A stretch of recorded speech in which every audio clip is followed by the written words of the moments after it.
Good evening and welcome to the special meeting of the Berea City School District Board of Education, October 19th, 2020, for the district calendar review. Roll call, please. Mrs. Chapman? Here. Mrs. Ferris? Here. Mr. Dockman? Here. Mr. Duke? Here. Mr. Postal? Here. Mr. Draves is sitting in today for Mrs. Wheeler. Can you fill us, are we voting on this today? It needs, I believe, to sit on for 1 month. Right. So we're just introducing it so that the community can give feedback to it. Okay, that's what I thought, but it's listed here as action. Oh, I'm sorry. So we're just going over the calendar for 2021, It'll be 2022. approved at the next Okay. meeting. So, thank you. Our process in Berea is we work on the district calendar with the district senate. So that's some administration, and then all of our bargaining units. We take a look at the upcoming calendar. To be quite honest with you guys, typically this is done in the springtime. This meeting was on the books, and then of course it hit. So we finally have gotten around to it, and to be honest, with all the way that we've currently changed even the current calendar, we didn't feel as if there was a huge rush to get it on. We wanted it to be more right. I want to go over some of the different things on the calendar with you guys so you can see some of the highlights. I will tell you, it was driven by our agreement with all the Polaris schools to have a common spring break, which is essential for the Polaris children to have off at the same time as each other. Makes it difficult if they don't. And so that spring break in this calendar is Easter. That was really the one non-negotiable that we had to have in it. So that it goes Good Friday on that April 15th, if you see that calendar, and then the week of spring break then is the 18th through the 22nd, which would be the week that Polaris is recognizing. When you look at a calendar like this, you have to look at the previous year and kind of when you're getting done with school, and you don't want to start, so for us, we're getting done June 11th, I believe, or something this year. You don't want to start it too early in August, so you give some families some summertime. So we looked at then beginning the 21 school year, the 20th will be an in-service day. That'll be our staff kickoff day. Hopefully we're back to normal and typical and able to hear a beautiful speech by Anna Chapman and Tracy Wheeler. The 23rd then is another PD day that we use. 24th is in our contract with our certified staff for a work day, and then the first day for 1 through 12 is the 25th. We have that day to help for kindergarten readiness on the 25th, and then they take their first day of school is on the 26th. Anna had noticed, we had a conversation before we started, that typically in years past we had about a week where kindergartners were delayed. We really had discussions with our elementary principals to discuss getting them started sooner, especially with gaps that we were seeing. So the more schooling that we could get with them, the better. So some other things in there that you might want to notice is we've added 2 professional development days throughout the year, one in October and the other one in February. There's kind of multi-tiered reasons behind it. Number one being this has been and going to be, as we can look forward, an extremely difficult year, and to add new things on top of teachers with regards to PD is difficult to do.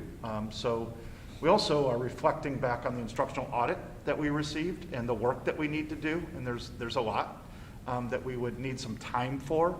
And as you guys can imagine, time is the one thing that people don't have enough of. And so to be able to work with our teaching staff on best instructional practices and making sure that we have everything going in the right direction and with our alignment was something that we felt we needed. And so we worked with our bargaining units with that, and we have those in there for I believe October 21st and then February 18th, which actually kind of do create long weekends for families, which families might like.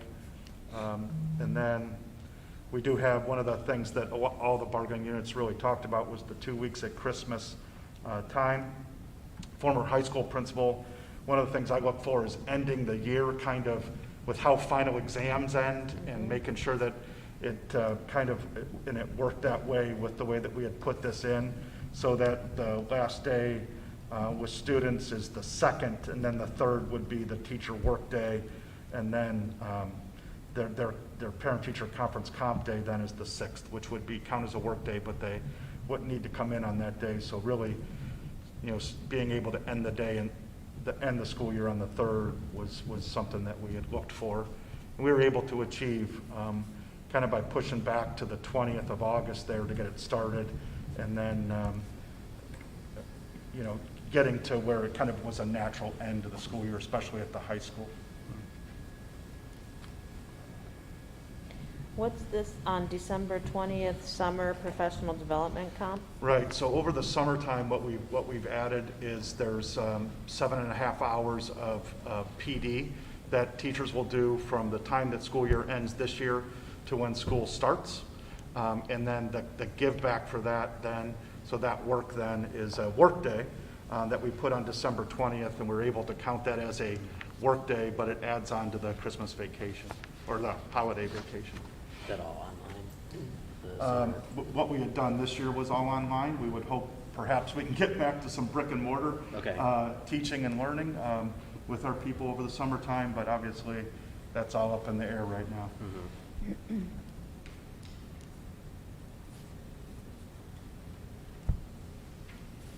Is this exact copy what the public will see? Yeah. Can I just suggest, next to the holidays like Labor Day and Martin Luther King Day and President's Day and Good Friday, just put a no school or Okay. something like that, so they don't wonder. Sure.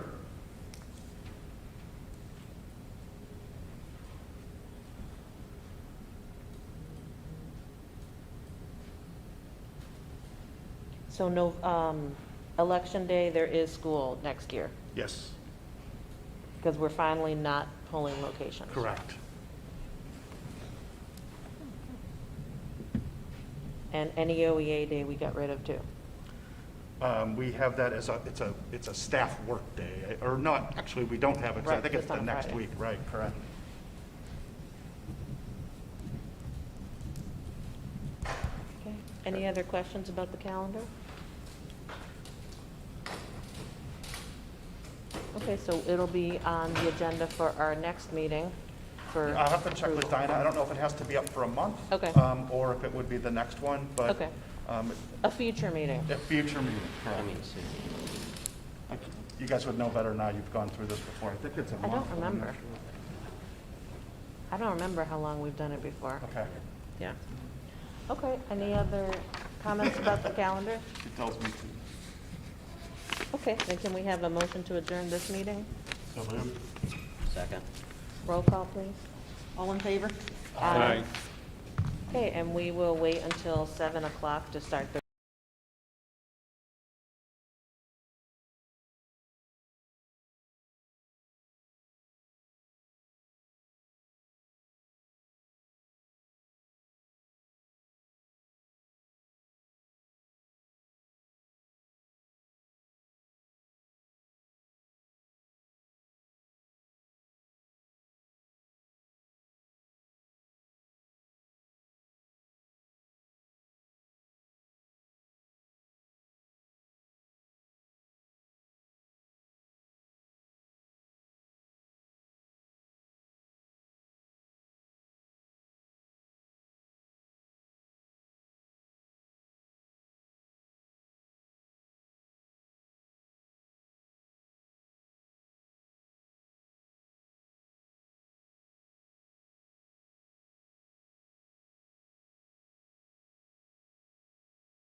Good evening and welcome to the October 19th meeting of the Berea Board of Education.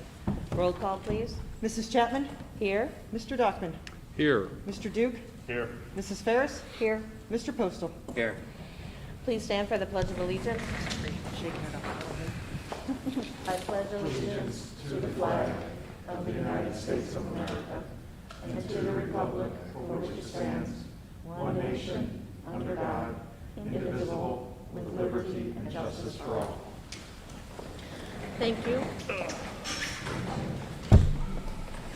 It's recommended the Board of Education approve the August 28th, 2020 Special Board of Education meeting minutes as shown in the exhibit.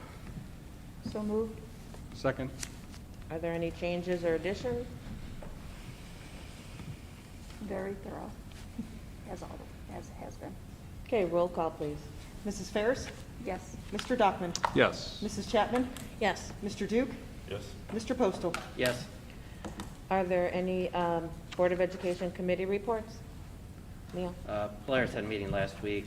They're continuing to move forward with their students. They're still trying to catch up on the adult education from spring because there's so many hours that are needed in like the lab for different state certification. But at the same time, they're starting the new classes and they're getting pretty good sign up for adult classes, so they're pleased with that. Overall, they have some of the same struggles as everybody else, but it seems to be going well. Okay, thank you. Any Board of Education comments? Okay, public participation, recognizing any member of the public who wishes to comment regarding non-agenda related items and agenda items.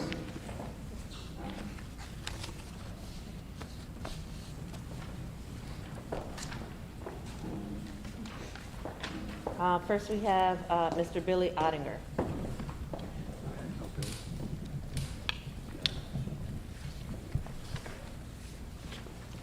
All right, hi guys. For anybody that doesn't know, my name is Billy Ottinger. I graduated from Mid Park.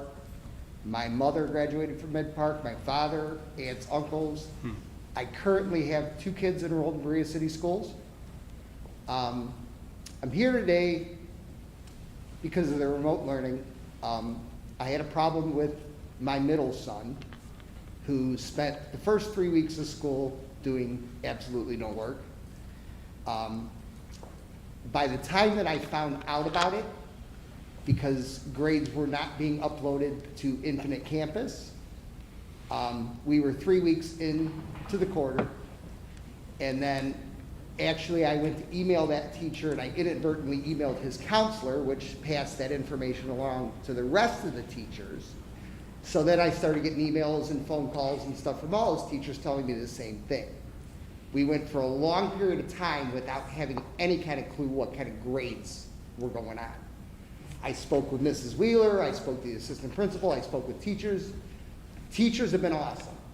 Now that, they realize that I'm, very involved in his schoolwork and would like to be, I get phone calls, I get text messages, I get the emails constantly. I mean, even if he misses one assignment, I've had teachers emailing me.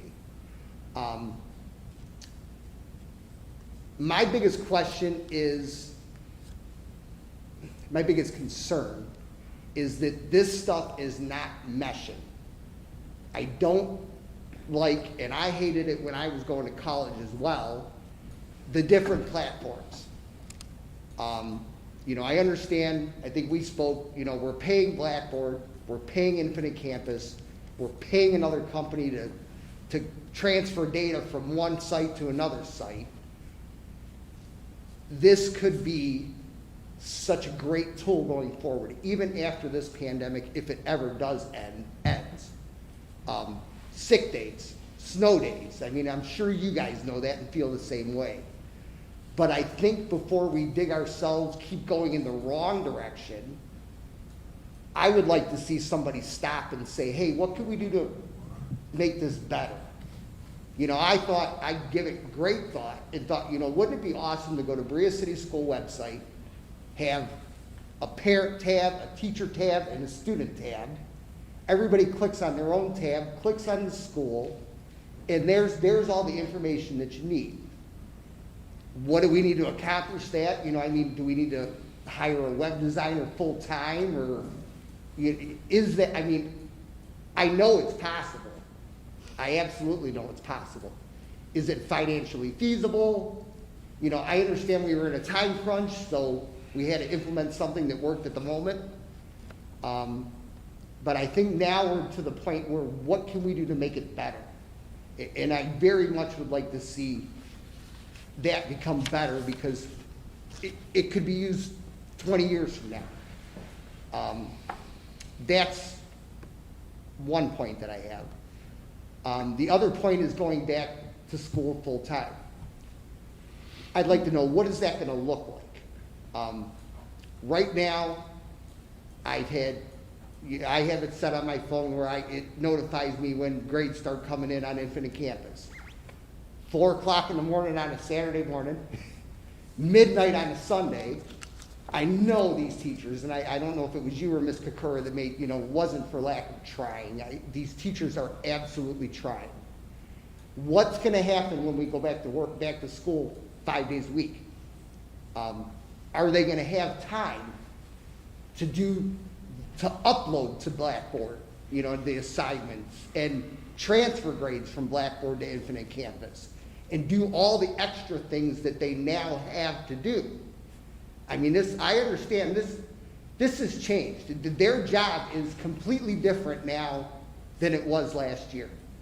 You know, these teachers have gone through 5 to 12 years of school, you know, and some of them are still going to school, you know, extended education. And you get a little bit of time to be taught what they need to do, and I still think some of them don't have a grasp on what they're supposed to be doing or how to do it. You know, I come across some teachers let kids make up work. Some teachers don't let kids make up work because they say, well, when it's wiped off a Blackboard, it's gone. You know, well, I know you can go back and reset that. I just don't think they know how. You know, I would really like to see,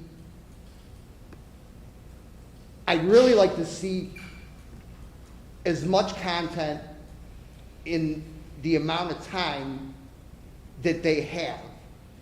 So, I mean, if they need, you know, I think you guys need to be, I think administration needs to be spending every second of time that they have working with these teachers, making sure that everything is going as it should be. And I know there's some of them out there that need help. I mean, that's pretty much. Well, thank you. We appreciate the feedback. And you came on a good night because our Director of Technology and our Director of Communications are both here. So they've heard. Great. Maybe I'll grab them that later. feedback. Oh, sorry. All right. Thank you very Thank much. you. We appreciate it. Cynthia Leah.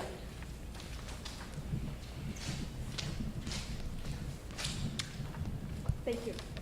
I'm going to expand upon what that gentleman had said about this. My son's in 4th grade, okay? In elementary school. Elementary school students usually go to school 6.5 hours a day. They're in that class for about 6.5 hours. In that 6.5 hours, we have an hour for lunch and recess. We have an hour for your specials or your encores. You have a half an hour to mosey around, get settled and stuff like that. So at least 4 hours they're in that classroom with that teacher. 4 hours of learning. 5 days a week is 20 hours. We lost 9 weeks last year because of this pandemic. We come back remotely. We come back 4 days a week, 2.5 hours a day. So we're down to 10 hours. We come back hybrid. I'm going, okay, hybrid. Good. We're going to have four days a week. We're going to be back in school 4 days a week. 2 days in the school, 2 days remoting in. No. Somebody decided that the elementary kids need to do asynchronized learning 3 days a week. That would be all well and good if they were getting 2 to 4 hours of instruction on those 3 days. I had my kid write what hours and how long he was working on the assignments that were assigned on Tuesday and Thursday. I didn't even bring Fridays because Friday was 5 minutes. It wasn't even an hour's worth of stuff on those 2 days. Our kids deserve more. They deserve more. My kid starts middle school next year. Will he be ready? Probably not. You guys have had 7 months, and I have been patient for 7 months and haven't said anything. Now I'm saying something because our kids deserve 20 hours a week of education. Thank you. Someone will be in touch with you. Huh?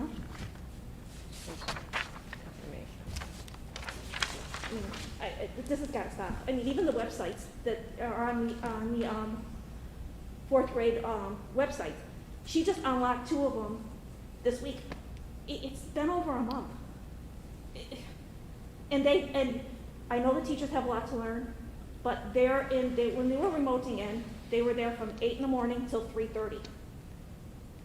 7.5 hours. With 2.5 hours of instruction, that was 5 hours a day. Or 4 if you count an hour for lunch. 4 hours a day to upload to Infinite Campus. My Infinite Campus still isn't updated. I still have no idea what his grades were. And I know he did the work because I was on Blackboard. I went on Blackboard on his account, and I clicked on every assignment to make sure it was done. And I still don't know what his grades are. Okay. Well, thank you for sharing that with us. And Mr. Draves has gotten your information, and someone will be back in touch with you. Okay, thank you. Thank you. Thank you. Brian Kessler.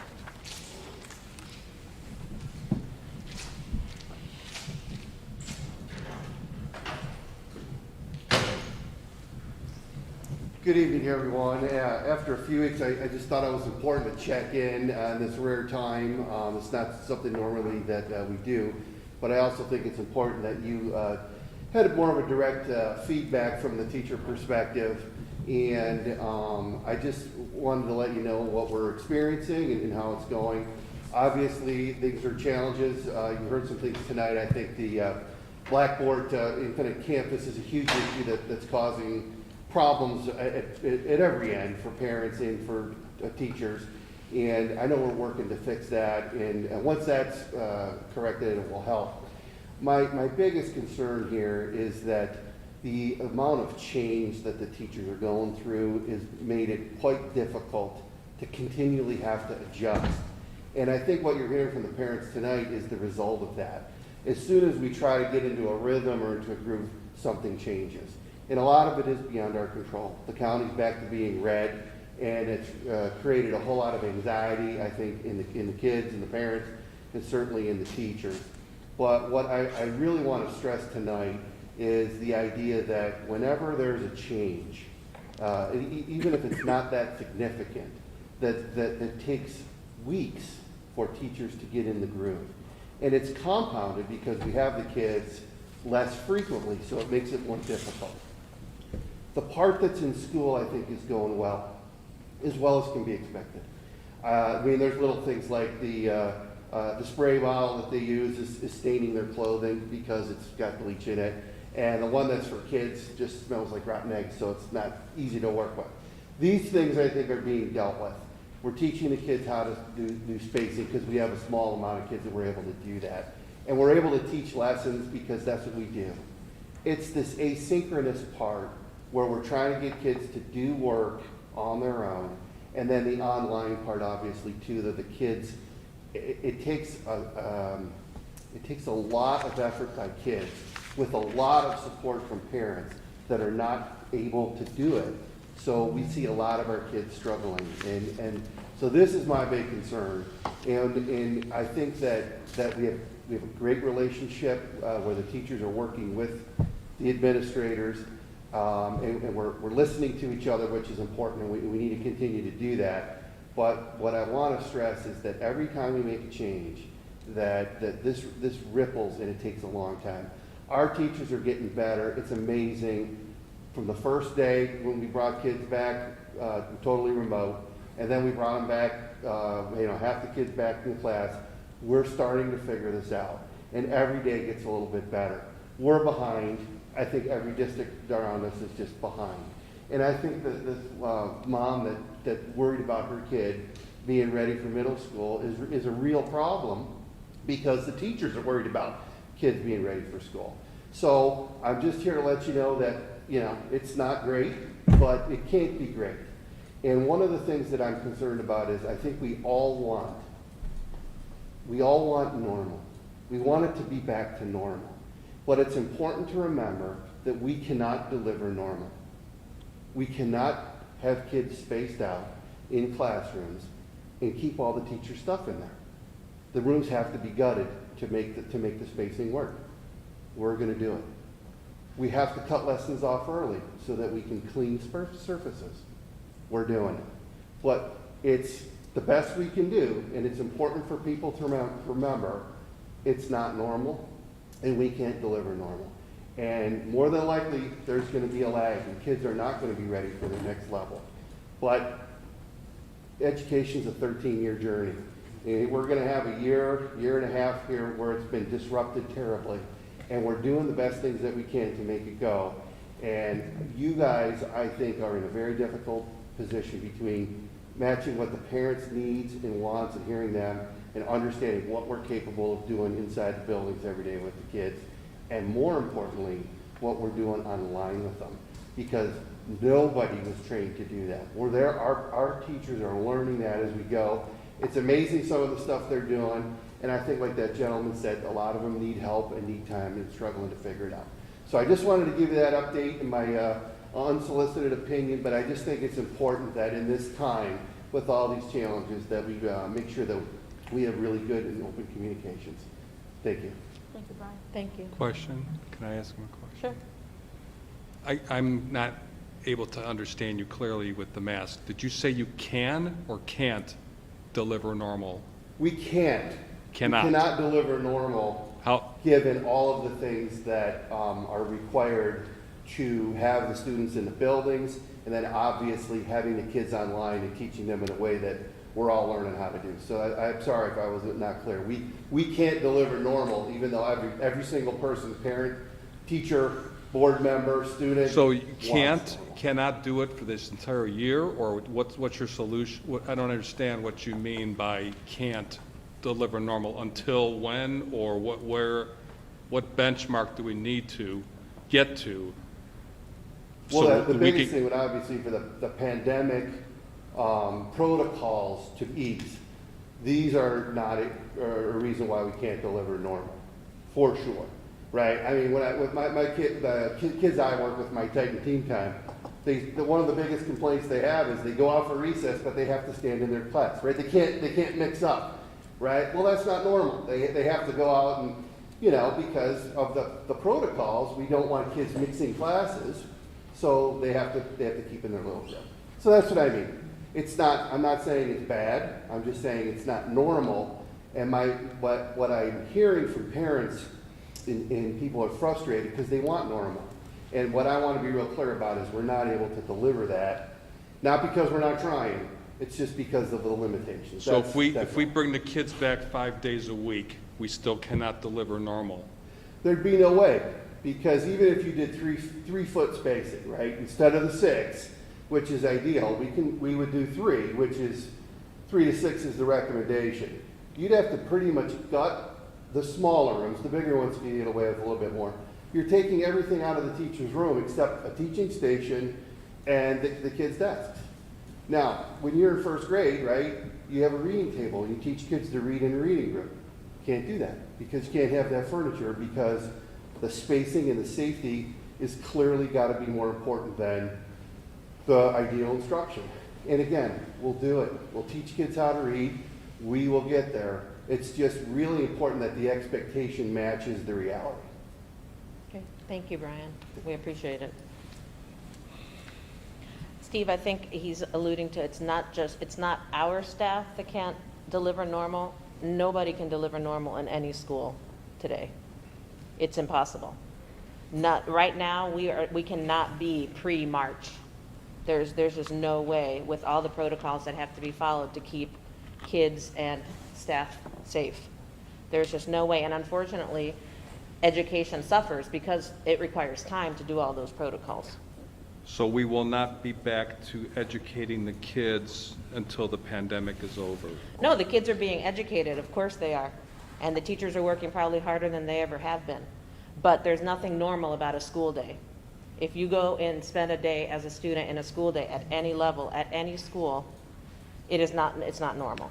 Well, I don't think anyone's expecting 100% normal. I'm just concerned when I hear they can't do something. I'm living it every day in a different school district, and there's nothing normal about going to school every day I'm today. concerned also, I was going to ask Brian, but the 5-minute Friday thing was a pretty shocking statement by the lady that spoke, the parent. I need that explained. What's 5 minutes of work on a Friday? Well, we can talk, Mike's going to be giving Okay. us an update that includes that kind of Okay. stuff, so we can talk about that then. Yeah, we have one more. Oh, one more? Okay. Watch yourself.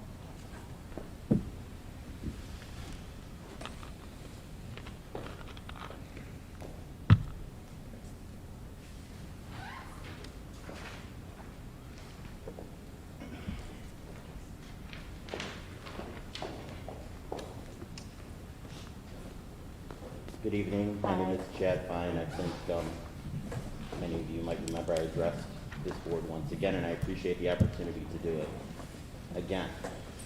I wasn't going to speak tonight, but after the last gentleman, and I believe you're a teacher here in the district, made some comments, I just wanted to add my opinion.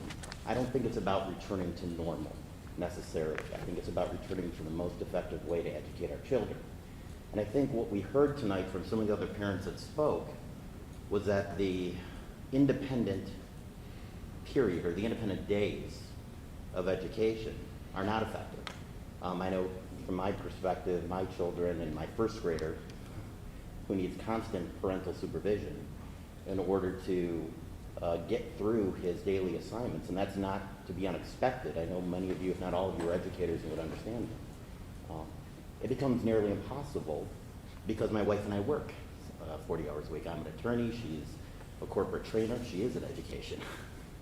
And we find it difficult to provide that kind of attention. And it isn't about returning to normal. We're not going to return to normal until we can get by these protocols, as was indicated. But we can get to a better form of education. And I do think that returning more days per week, maybe 4 out of the 5 days, would be a more effective way to educate our children. So I just wanted to respond about the comment about returning to normal, and I hope the board takes that into account. Thank you.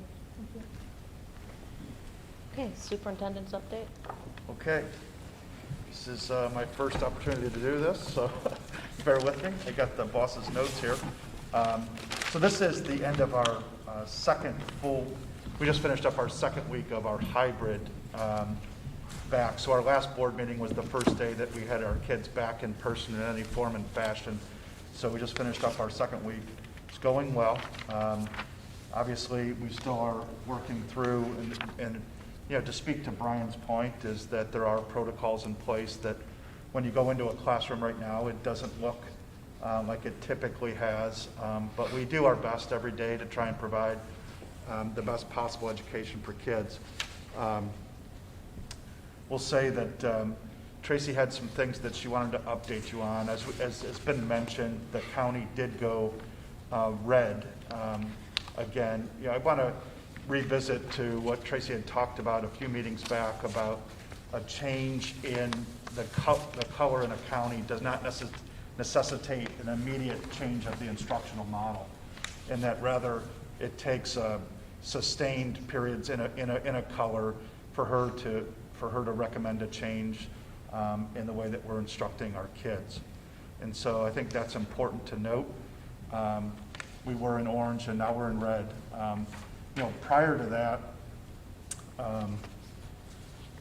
and I guess I don't want to get too much into the chart. You guys have that here. It's in red now, and she said that she would give that to you today. We had actually begun to talk to, you know, Mr. Fine's point of how do we use our Fridays in a different way, and that was the discussion that we had begun to entertain. We had talked with Mr. Kessler and then also spoke with our administrators about beginning to discuss this with their building leadership teams on how we do that.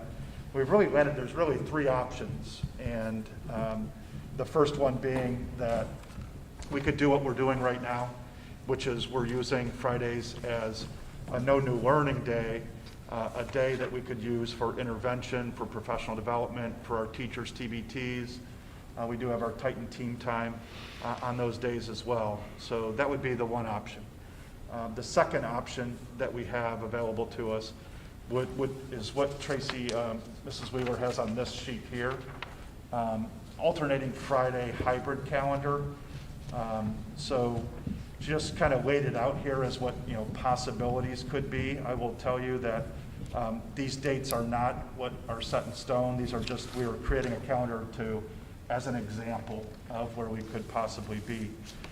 So where it looks like alternating Fridays then, so the blue group would be in on, let's just say Friday, October 30th, while the orange was at home learning asynchronously. At the high school, they would be virtually learning on live during that time period. And then the following week, you would switch it.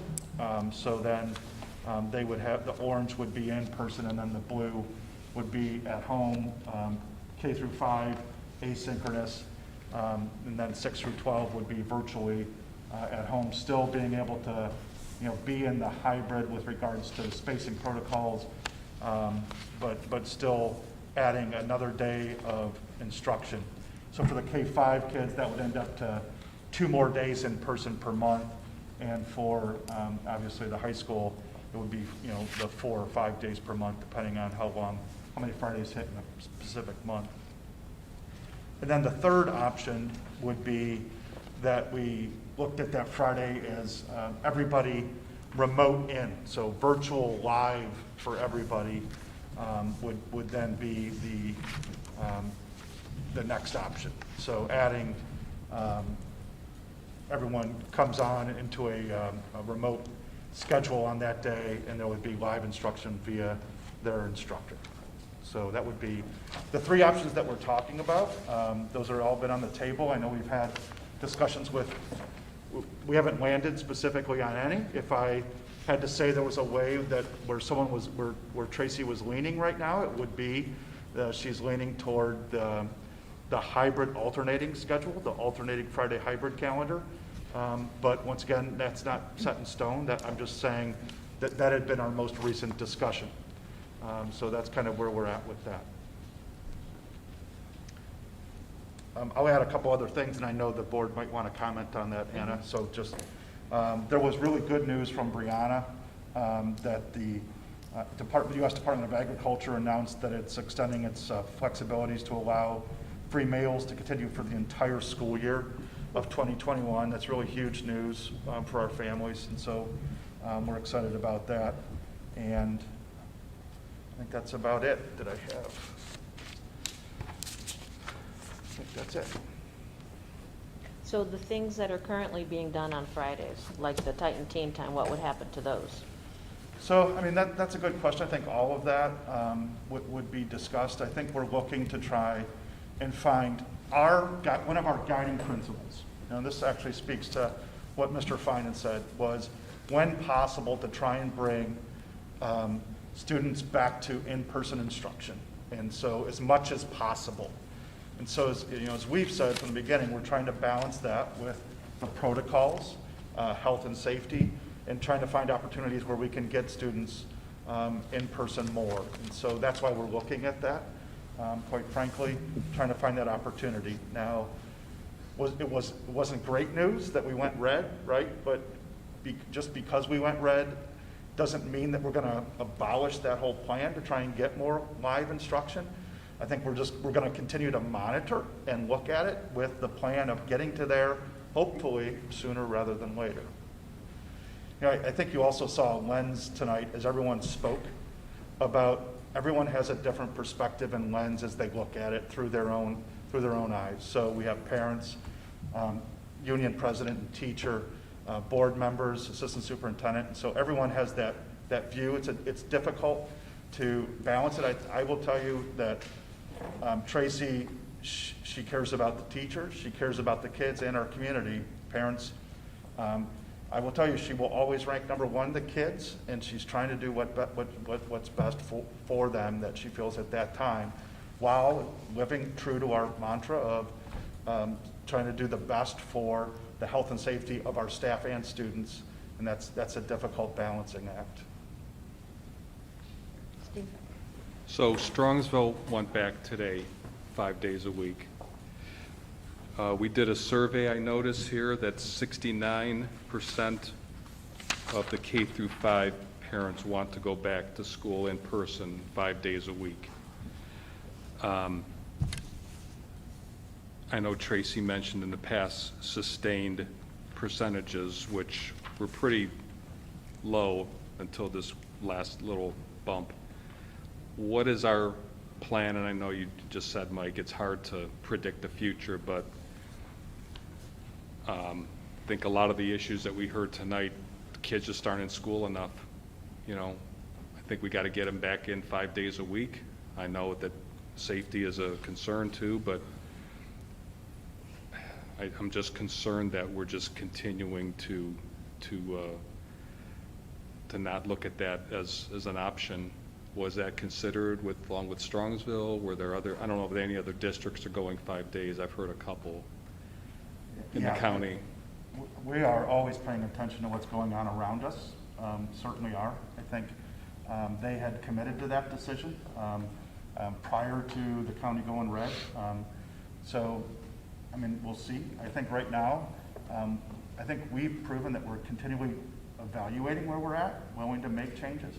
As you heard from Mr. Kessler tonight, the continual change is another stressor on our teaching staff. We're still but we try to balance that what's best for kids. At this point in time, I think we're really comfortable beginning to look at taking that Friday and making it a synchronous instruction, live in-person instruction for at least half the 6 through 12 kids and the K through 5 kids. And then the 6 through 12 kids at home would still be able to stream live in. I think that given where we're at with what we're seeing with the positivity rates in Cuyahoga County, we're comfortable in beginning to look at that and moving in that direction. And I certainly understand and appreciate your viewpoint. We're always balancing that, Steve. Gordon? So I personally, kind of thinking on this for a bit, the addition of Friday as a school, an in-person school day for our students, it's definitely something to work toward and perhaps does become that next step that we attain or that we reach for. I'm concerned that on a couple of levels, that the work that's being done currently, or what's being asked of the staff, the teachers to do on the Friday, which is kind of like the intervention, the touching base with the students, the Titan team time, the teacher meetings, the building meetings, all of that work. When will it be done? If you're taking that time away from the teacher, when would they be expected to do that? I mean, those are good questions. Yeah, okay. I think that the one thing that we've said right now is that at the minimum, first you have to say, like, teachers have never worked harder in their lives. Mm-hmm. We understand that. We do. I mean, they probably don't want to believe that they just are working so hard. Okay, I see that every night. I think what we're looking toward is trying to take some of that TBT meetings. They can move those during the week, during the Monday through Thursday. Titan team time is something that's been, I think, important, and we want to still keep that social emotional connection. I think what we've also talked about is, at the very minimum, we need to begin to look at interventions. So what we're doing, I think, quite a bit with our special ed staff on Fridays, and continuing that work with enrichment and intervention on Fridays. So I think that is there is no doubt that the teachers see Friday as a way to try and be able to Catch up plan, to and get kind ready, of because they're get a hold they're of it being all. asked to do synchronous and asynchronous. That's true. We're looking at, the comments too of trying to make sure that our guiding principle was try and provide as much instruction, in-person instruction as possible. So trying to balance that. Yeah, I think that it's definitely, like I said, a step we should look to make, but not too soon. As one of our guest speakers said, your son's kind of getting into it now. The teachers are kind of getting into it, and you guys have a system down. I'm not trying to make it easier for the teachers, but I am. I'm not trying to make it easier for the kids, but I am. I think routine is everything. And when you change too suddenly, I worry that it's just going to be another upheaval. Maybe I wouldn't feel this way if we hadn't just turned red, but, and I know we just turned red, but you can't turn on the news, you can't open up the computer, you can't open up the paper and not be of the belief that it's a trend, and it's a trend that's going to continue as we get through these holidays. So I am for the change, but not right now. I think we need to settle into a routine, settle into what this normal is now, before we go and change things up all over again. I think everybody just needs a little consistency. And I know that that's a struggle for some kids, for some parents, for some teachers, but I'm a big believer in routine and the value that brings. Couple of comments. I know as Superintendent Wheeler sent this information out to us, I think I commented back to her that I do like the approach of going to it for, adding another day of school. I'm just going to be, point blank honest. I think more in-person learning is good for the kids, no matter what the situation is. We want to get back to that 2019 look at some aspect. A couple of points, and Mr. Kessler brought them up very well. What kind of lead time would administration provide both the staff and parents if and when, I'm hoping when, this transition were to happen? Would it be, obviously it won't be October 30th, that's next week, so we're not doing that. That would be the type of upheaval that we, or short-term chaos that we would not want to do. But is there any thought that how much lead time would be maybe at the semester break or at Christmas break or something like that versus, in 1 or 2 weeks? Any thought or comment on that, I guess, maybe? Yeah, so a couple things, Jeff. Number one is teachers are doing already the hybrid work on Fridays, so they don't have to learn a new model. It would take we obviously need families to be able to communicate and to be able to make sure that they have their family ready from their side to go. So you do need lead time for that. That will be a discussion that we will have. The first part, I think, we had talked to Brian, and they began to talk to the teachers about this and get their feedback on it. I think part of this conversation tonight is to begin to get the community's feedback on that, of which I'm sure Tracy's email will blow up with feedback on that. And so I think that's a part of it. And then from our standpoint, there's not a ton more to be able to do. It's all about letting teachers and families know this is the next phase, and then giving them that deadline so they can prepare for it. But from our side, we should be pretty much ready to go.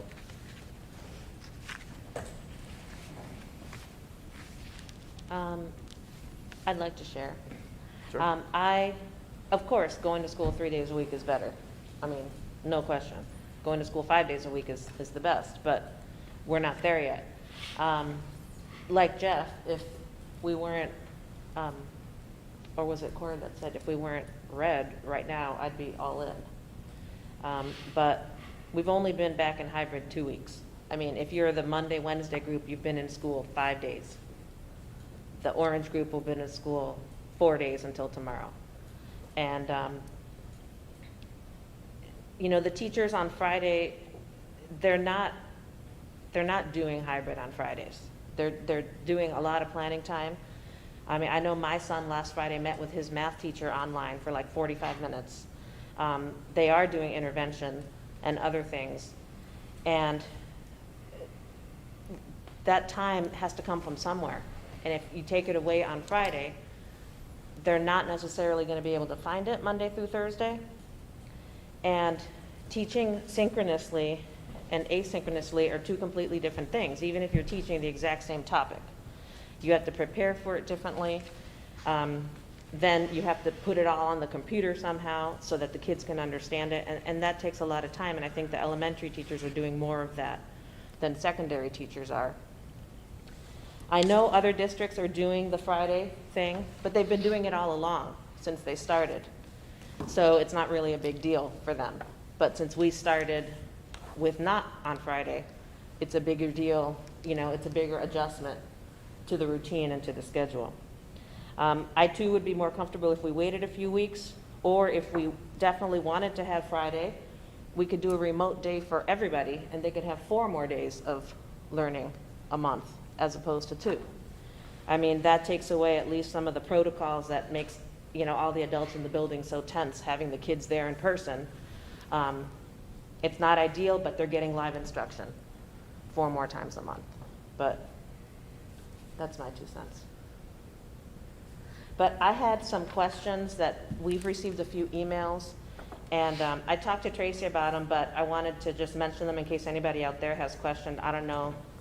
They're TVLA, and Steve Blatnick is not here. Maybe Adam or you can answer them. There's some concerns with fifth grade, in particular TVLA, and why the schedule that TVLA for 5th grade is keeping online is similar to the K-4 schedule. But the 5th grade kids that are in person in hybrid are following like a 6-12 model. So I think there's some parents that aren't understanding that, meaning the days that the 5th graders, the hybrid kids are home, they're on their computers with classes live. But the TVLA kids are not. It's different. Do you understand what I mean? Like specifically with specials in 5th grade. Those are like totally asynchronous, and there's concern about grades and those kinds of things. So I told, you know, these people that I would bring that up in case other people had those concerns.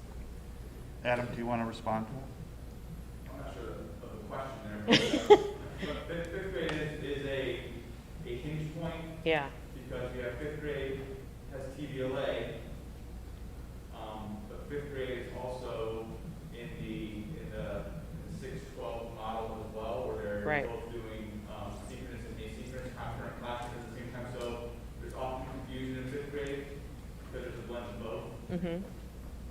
Why is that though? Why is it only with 5th grade?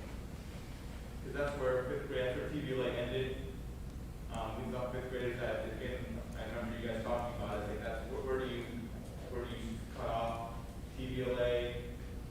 Should it be make more sense in 4th grade? Should you go higher? So we thought 5th grade is that hinge grade where they still need their individual, they still have their TVLA group, but they're also old enough to still be able to be independent enough to be online, similar to 6th or 7th grade. Okay, and what about the specials? Why are they asynchronous for the 5th grade TVLA kids? But the 5th grade in-person kids are doing it live. Okay. K through, they kept the K through 4, K through 5 TVLA kids on the same asynchronous specials. And that's mostly like schedule oriented for Yeah. staff being able to be available at all those same times, because the timing is different, isn't it, for a TVLA? Yeah, I believe so. It's not the same exact, you know, periods that the kids in person have. It's different. And Okay. I would encourage the families that you're getting questions from, please feel free to email Steve or Adam, even myself, and I'll have time to research and get back to them. I promise to Okay. do that. Okay. That was it. That was it? Yeah. Okay, thank you. So where are we with the Fridays?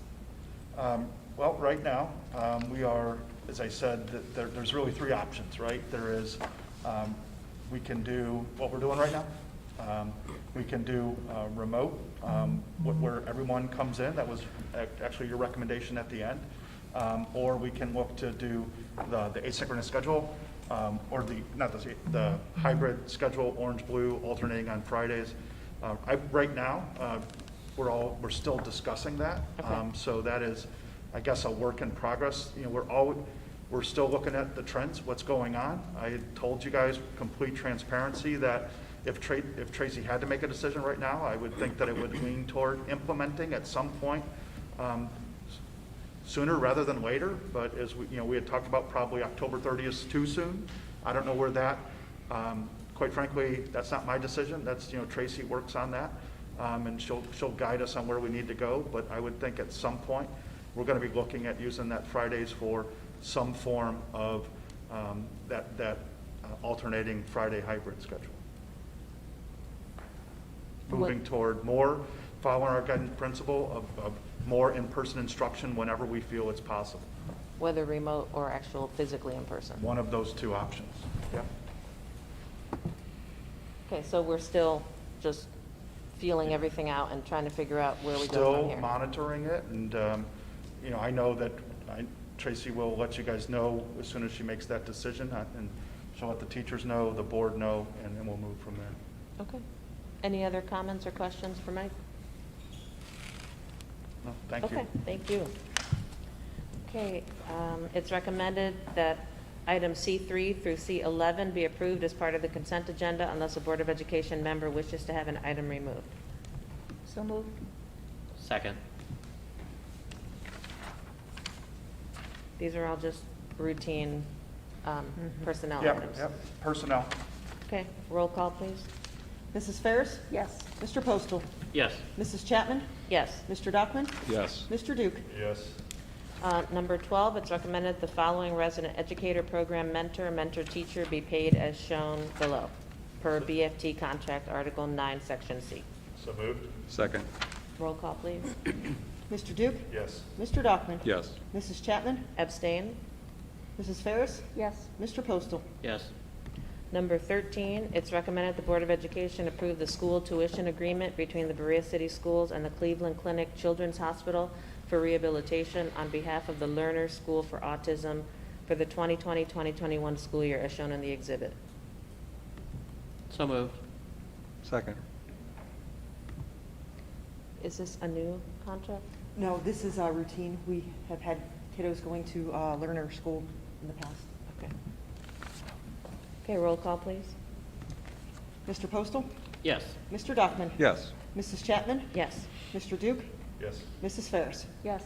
Number 14, it's recommended the Board of Education enter into an agreement for the 2020-2021 school year by and between the Berea City School District and Suburban School Transportation Company for transporting students at the written request of the district for any student requiring transportation in vehicles which meet all applicable safety and transportation laws and standards as shown in the exhibit. So moved. Second? In rare occasions, we do use an outside transportation company, especially if there's special needs or unique circumstances. Very rarely, we only use them maybe once or twice a year. And that's what we're asking tonight, is just the ability to be able to use the company. Suburban gives us quotes for each individual circumstance. It's based on ridership, it's based on mileage, it's based on if they need a lift or an aid. So each time we ask them, they give us a quote ahead of time for that specific child. Okay, roll call, please. Mrs. Ferris? Yes. Mr. Duke? Yes. Mrs. Chapman? Yes. Mr. Dockman? Yes. Mr. Postal? Yes. Treasurer's update. Tonight on the agenda is the treasurer's report, the monthly financial report through September. Since we received all of our tax money, you can see the report looks much better than it did in August. But because of the timing of the taxes, normally by now we would have received all our real estate and our homestead and rollback reimbursement from the state. The homestead and rollback will come in October, so there's a little bit of, timing differences on revenue and cash balances. By October, we should be all squared up with our tax money, so the report should be right on, and compared to it always compares to this time last year, and it compares to the May forecast. Once the November forecast is done, it'll roll over and start comparing to the November forecast. As you can see, revenues are trending in the right direction. Again, once we get our homestead rollback, then our major revenue cash collections will be right where they need to be. Expenditures are trending in the right direction also. Expenditures are down for the year as compared to last year. Basically, less spending, less payroll, less payroll and benefits have come out this year due to some reductions in force. And again, everything's trending fine on the financials. October should be a great picture of where we're at, and then we'll go into the forecast in the beginning of November. Any questions for Jill?